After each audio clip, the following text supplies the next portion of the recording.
નમસ્કાર મિત્રો, good Gujarat YouTube ચેનલમાં તમારું હાર્દિક સ્વાગત કરું છું। તો મિત્રો આજ આપણે વાત કરવાના છીએ વરસાદની આગાહીની।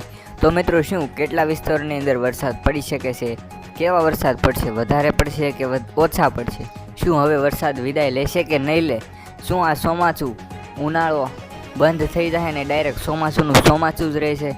તો મિત્રો આવી જ કાંઈક નવી વાતો સાથે આપણે વિડીયોની શરૂઆત કરવી તો વીજળીના કડાકા ભડાકા સાથે વરસાદનું આગમન જોવા મળ્યું હતું। ગુજરાત માટે આગામી 2 દિવસ ભારે વરસાદ અથવા છૂટાછવાયા વરસાદ હજી પડી શકે છે। 2 દિવસ માટે ગુજરાતમાં અચાનક વરસાદના કારણે ખેડૂતો મોટો ભારે નુકસાન થઈ રહ્યું છે।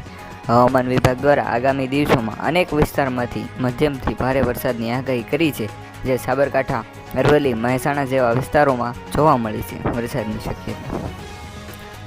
ગુજરાતમાં છેલ્લા કેટલાક દિવસથી માઉસમાં અચાનક બદલાવ આવ્યો છે મોસમમાં, ત્યારબાદથી અનિશ્ચિત વરસાદની પરિસ્થિતિ જોવા મળી છે।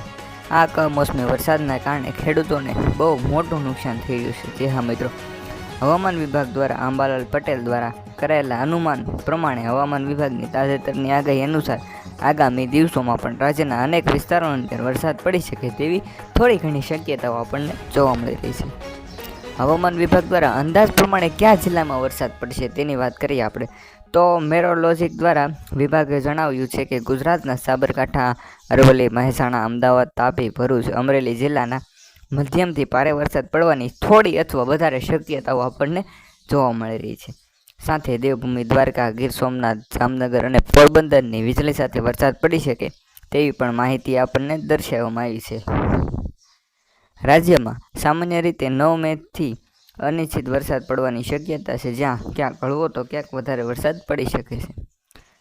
તો મિત્રો આજની વાત કરીએ તો 10 થી 12 મે વચ્ચે છૂટાછવાયા વરસાદની શક્યતા છે, જેમાં 9 મે પછી વરસાદનો ઇન્ટરેસ્ટ ઘટી જશે, એટલે કે આજ થોડું ઓછું જોવા મળે છે।